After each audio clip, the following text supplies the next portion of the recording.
Hello बच्चों, आज हम पढ़ेंगे कक्षा 11वीं की राजनीतिक विज्ञान।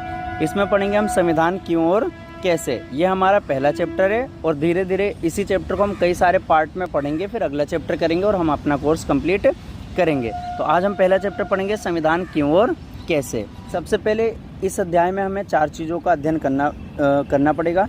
नंबर 1, संविधान किसे कहते हैं। अब संविधान के बारे में पढ़ रहे हैं तो संविधान तो पता ही होना चाहिए ना, संविधान किसे कहते हैं। दूसरा, संविधान हमारे समाज को आखिर देता क्या है, या समाज में शक्ति का बंटवारा संविधान कैसे करता है। तीसरा पढ़ेंगे, और भारतीय संविधान कैसे बनाया गया, भारतीय संविधान के स्रोत क्या हैं, किस किस देश से हमने क्या क्या लिया, उन सभी के बारे में, संविधान के बारे में पूरा विस्तृत अध्ययन करेंगे। उससे पहले बच्चों, क्या आप जानते हैं संविधान किसे कहते हैं। आपने 6ठी 7वीं क्लास में पढ़ रखा होगा कि संविधान क्या चीज़ होता है। संविधान एक लिखित दस्तावेज होता है। लिखित मतलब रिटन डॉक्यूमेंट होता है जिसके द्वारा किसी देश का शासन चलता है। अगर किसी देश में संविधान है बच्चों, तो संविधान उस देश की सर्वोच्च किताब होती है। संविधान उस देश का सर्वोच्च किताब होता है और संविधान एक लिखित दस्तावेज होता है। संविधान क्या करता है बच्चों, किसी भी देश की शासन व्यवस्था से संबंधित नियम कानून के संग्रह को हम संविधान कहते हैं। इसके द्वारा उस देश की जो सरकार होती है ना, उसको संप्रभुता होता है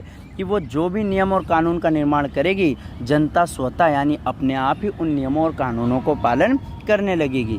जैसे बच्चों, हर एक धर्म में अपनी अपनी धार्मिक ग्रंथ होते हैं और उन धार्मिक ग्रंथों को उस धर्म के लोग मानते हैं। जैसे कुरान हो गया, बाइबल हो गया, गीता हो गया, हिंदू मुस्लिम धर्मों में बटे हैं। उसी तरह जो एक देश होता है ना, किसी भी देश के सर्वोच्च किताब कौन सी होती है, संविधान होती है। और हमारे देश का सर्वोच्च किताब क्या है, भारत का संविधान है, भारत का संविधान। और संविधान क्या है बच्चों, संविधान एक लिखित दस्तावेज है। अब एक क्वेश्चन आता है बच्चों कि आखिर हमें संविधान की आवश्यकता ही क्यों है।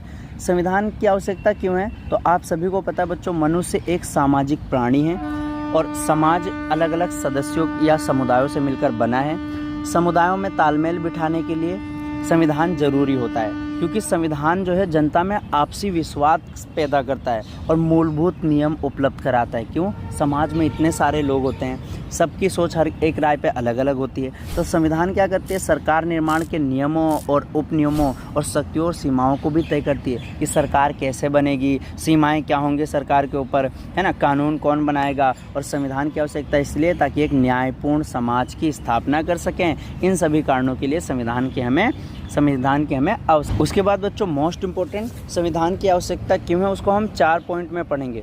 तो संविधान का पहला काम क्या है। संविधान का पहला काम ये है कि ये बुनियादी नियमों का एक समूह उपलब्ध कराए, जिससे समाज के सदस्यों में एक न्यूनतम संबंध जो बना रहे या नियम बना रहे। मतलब इसका अर्थ क्या होता है बच्चों कि एक विविध समूह के लोगों की सबकी अलग अलग राय होती है, अलग अलग समूह की अलग अलग राय होती है और उनके विचारों में अंतर होता है। अगर विचार में अंतर हुआ तो एक समूह दूसरे समूह के बीच में विवाद उत्पन्न हो जाएगा। इस प्रकार क्या होता है बच्चों, बुनियादी नियम बनाने जरूरी होते हैं और ये नियम ताकि अधिकतम लोग इसको स्वीकार कर सके, इसलिए हमें संविधान की ज़रूरत होती है। तो संविधान का पहला काम है बुनियादी, यहाँ पे आएगा बच्चों बुनियादी नियमों का एक ऐसा समूह उपलब्ध कराए जिससे समाज के सदस्यों द्वारा एक न्यूनतम संबंध और नियम बना रहे। संविधान का दूसरा काम यह स्पष्ट करना है बच्चों कि समाज में निर्णय लेने की शक्ति किसके पास होगी, और संविधान यह भी तय करता है कि सरकार कैसे निर्मित होगी। इसका मतलब है बच्चों कि हमारे देश में निर्णय कौन लेगा और उस निर्णय लेने वालों के पास कितनी शक्तियाँ होंगी। ये समाज की शक्ति के मूल आवंटन के बारे में बताता है बच्चों।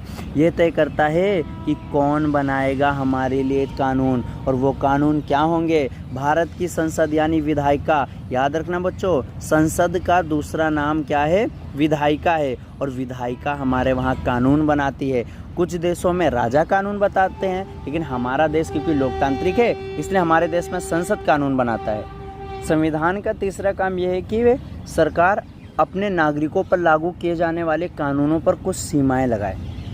ये सीमाएं इस प्रकार मौलिक हैं कि सरकार भी उनका उल्लंघन नहीं कर सकती। इसका अर्थ है बच्चों कि संविधान का तीसरा काम में गिना जाता है कि जो नागरिक होते हैं ना, वो सरकार द्वारा जो कानून बनाए जाते हैं ना, उन पर सीमाएं लगाएं। सरकार यानी विधायिका का कार्य है कानून बनाना, इसका मतलब वे मनमानी ढंग से कानून नहीं बना सकती। सरकार की शक्तियों पर कोई सीमा नहीं होती तो क्या वो मनमानी कानून बनाएंगी? लेकिन संविधान सरकार की शक्तियों पे सीमाएं लगाती है और ये नागरिकों के अधिकार को नुकसान पहुंचा सकती हैं सरकारें।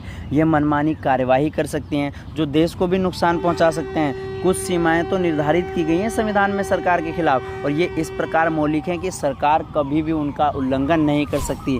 एक आपको पता होगा बच्चों कि हमारे पास मौलिक अधिकार है और हमारे पास कितने मौलिक अधिकार हैं? 6 मौलिक अधिकार है। पहले 7 मौलिक अधिकार थे और 7वां मौलिक अधिकार क्या था? संपत्ति का अधिकार। ये जो मौलिक अधिकार हैं ये हमें संविधान ने दिए हैं और ये सरकार की शक्तियों पे अंकुश लगाती हैं कि मौलिक अधिकार क्या हैं। लेकिन मौलिक अधिकार को आपातकाल के समय पे निलंबित किए जा सकते हैं, लेकिन उन परिस्थितियों का भी संविधान व्याख्या करता है। सिर्फ अनुच्छेद 20 और 21 को छोड़, अनुच्छेद 20 और 21 ऐसे अनुच्छेद है बच्चों जो कि आपातकाल में भी नहीं छीने जा सकते। और अनुच्छेद 21 का मतलब होता है बच्चों जीवन जीने का अधिकार, यानी अनुच्छेद 21 क्या है बच्चों?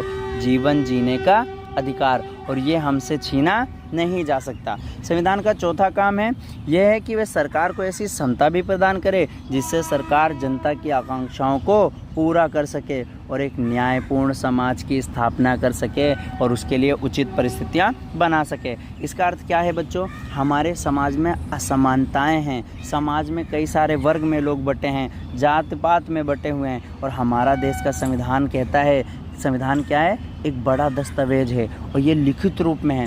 कई सारे देशों में बच्चों संविधान क्या होते हैं? अलिखित होते हैं, लेकिन भारत का संविधान विश्व का सबसे बड़ा संविधान है और ये लिखित रूप में पाया जाता है। अलिखित संविधान कहाँ का है बच्चों? जैसे ब्रिटेन का संविधान, वो लिखित नहीं है बल्कि अलिखित है। अलिखित ऐसा है बच्चों वो दस्तावेजों का एक पुंज है, वहाँ पे न्यायालय के द्वारा समय समय पे जो निर्णय लिए जाते हैं उन्हीं को संविधान के रूप में माना जाता है। यानी संविधान एक राष्ट्र की बुनियादी पहचान भी होती है।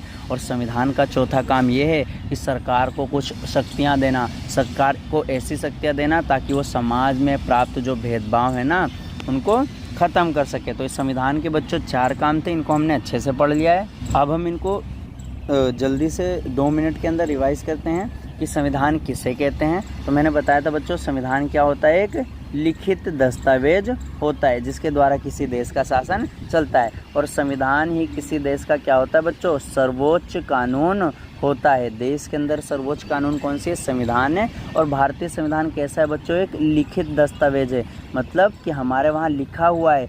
कई सारे देश हैं जिनके पास लिखित संविधान नहीं है, जैसे कि उसका एग्जाम्पल एक आ गया ब्रिटेन आ गया, है ना। संविधान की आवश्यकता क्यों है? तो इसके पॉइंट बनेंगे, नंबर 1 तालमेल बिठाने के लिए, दूसरा क्या है? बुनियादी नियम सुनिश्चित करने के लिए, तीसरा पॉइंट है सरकार की शक्तियों पर सीमाएं लगाने के लिए, चौथा है जनता की आकांक्षाओं को पूरा करने के लिए संविधान जरूरी है, पांचवा पॉइंट है बच्चों राष्ट्र की बुनियादी पहचान सुनिश्चित करने के लिए। डायरेक्ट आएगा बच्चों 5 नंबर का एक क्वेश्चन आएगा आपके एग्जाम में कि संविधान के क्या कार्य हैं या संविधान की आवश्यकता क्या क्यों है, तो उसमें ये 5 पॉइंट आपको लिखना होगा। अगला टॉपिक आता है बच्चों कि संविधान को प्रचलन में लाने का तरीका क्या होना चाहिए, यानी ऐसा क्या करें कि किसी देश के संविधान को जो वहाँ के लोग हैं ना उसको स्वीकार करें। तो संविधान को प्रचलन लेने का मतलब क्या है कि उस देश के लोग उसको स्वीकार कर रहे हैं या नहीं कर रहे हैं। जैसे आपको पता होगा बच्चों कि कई देश के संविधान हैं उनको दोबारा बनाया गया, उसमें नेपाल का संविधान हो गया बच्चों, उसको 5 बार बनाया गया और अंतिम रूप से 2015 में नेपाल का संविधान बना। लेकिन भारतीय संविधान 60 से 70 सालों में उसमें 104 संशोधन के साथ उसको जनता ने स्वीकार कर लिया।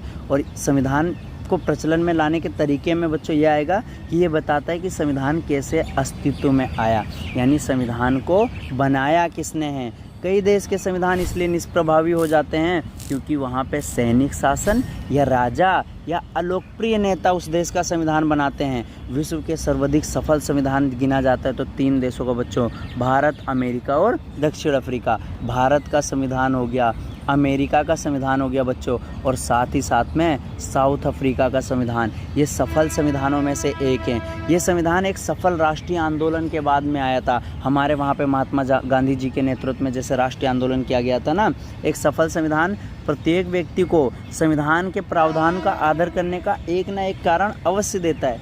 आप ही देखो बच्चों, अगर कोई ऐसा नियम है जिसमें आपको दबाया जा रहा है, जिसमें आपको पीछे किया जाए, जिसमें आपको कुचला जा रहा है, तो क्या आप उस नियम को सपोर्ट करेंगे? नहीं। लेकिन संविधान क्या करता है? प्रत्येक नागरिक को एक न एक कारण तो अवश्य देता है ताकि प्रत्येक लोग उसको माने।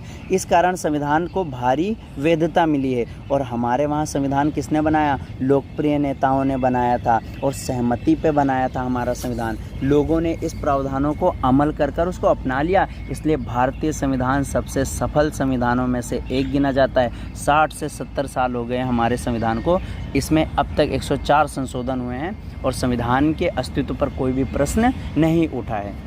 उसके बाद अगला टॉपिक है बच्चों कि संविधान के मौलिक प्रावधान क्या क्या चीज़ हैं। मौलिक प्रावधान क्या है? तो सफल संविधान नागरिक को संविधान का आदर करने का एक न एक कारण अवश्य देता है, जैसा कि मैंने आपको बता दिया था बच्चों। और संविधान को लोगों को विश्वास दिलाना पड़ता है कि वे बुनियादी न्याय को प्राप्त करने के लिए एक ढांचा उपलब्ध कराएगा, यानी समाज में सबको समानता स्वतंत्रता दी जाएगी। संविधान नागरिकों की स्वतंत्रता को, समानता को जितनी अधिक सुरक्षा देगा, उसकी सफलता की संभावनाएं उतनी ही अधिक बढ़ जाएंगी। तो ये संविधान के मौलिक प्रावधान है बच्चों कि बुनियादी नियम सुनिश्चित कराना, स्वतंत्रता, समानता, अधिक सुरक्षा देना, और इसी से एक सफल संविधान की नींव डलती है। उसके बाद आता है बच्चों संस्थाओं की संतुलित रूपरेखा। तो संविधान में क्या है बच्चों? हमारे वहाँ संविधान में जो शक्तियों को है ना, कई सारे समूहों में संविधान की शक्तियों को बांट दिया है ताकि कोई एक समूह जो है संविधान को अगर नष्ट करना चाहे ना, तो वो आसानी से नष्ट नहीं कर सकता। संविधान में शक्तियों का बंटवारा कर दिया गया है और वो शक्तियों का बंटवारा जैसा कि बच्चों आपको पता होगा कि हमारे वहाँ अगर पूछे सरकार, तो सरकार में सिर्फ प्राइम मिनिस्टर या पीएम नरेंद्र मोदी जी ही नहीं आते हैं, बल्कि सरकार में आता है बच्चों संसद। संसद यानी विधायिका आती है। उसके बाद आती है बच्चों कार्यपालिका, और कार्यपालिका के साथ में आती है न्यायपालिका। न्यायपालिका तो सरकार के अगर पूछे कितने वो हैं, तो 3 अंग हैं: संसद, कार्यपालिका, न्यायपालिका। जिसमें से संसद यानी विधायिका का काम है कानून बनाना, कानून बनाने का काम संसद का है। कार्यपालिका का काम है कानून लागू करना, न्यायपालिका का काम है न्याय करना, और संविधान की बच्चों रक्षा करना न्यायपालिका का काम है। इसी तरह हमने शक्तियों का बंटवारा कर दिया। अगर विधायिका या संसद चाहे संविधान को नुकसान पहुंचाना चाहे, तो अन्य 2 अंग मिलकर इस अतिक्रमण को रोक लेंगी, अतिक्रमण को नियंत्रित कर लेंगी, और इसी व्यवस्था को हम बच्चों अवरोध एवं संतुलन का सिद्धांत कहते हैं। और संविधान में कठोर और लचीलेपन का मिश्रण भी है, और यही संविधान को क्या करता है? दीर्घायु बनाता है। हमारे वहाँ पे सरकार के कितने अंग बच्चों? संसद, कार्यपालिका, न्यायपालिका। संसद का काम क्या है? कानून बनाना। कार्यपालिका का काम है कानून लागू करना, और न्यायपालिका का काम है बच्चों न्याय करना। अगर पूछे बच्चों आपसे दोबारा, ये आपका एक पार्ट, पहला पार्ट कंप्लीट हो चुका है, इसको अब दोबारा रिवाइज कर लेते हैं बच्चों कि संविधान किसे कहते हैं। तो संविधान क्या है बच्चों? एक लिखित दस्तावेज होता है जिसके द्वारा किसी देश का शासन चलता है। भारतीय संविधान लिखित और दुनिया का सबसे बड़ा संविधान है भारत का। हमारे संविधान को बने हुए 60 से 70 साल हो गए हैं। आज तक हमारे संविधान में 104 संविधान संशोधन हो चुके हैं बच्चों। तो ये बच्चों हमारा पहला पार्ट था। अब अगला पार्ट बनाएंगे संविधान सभा के बारे में। जय हिंद दोस्तों।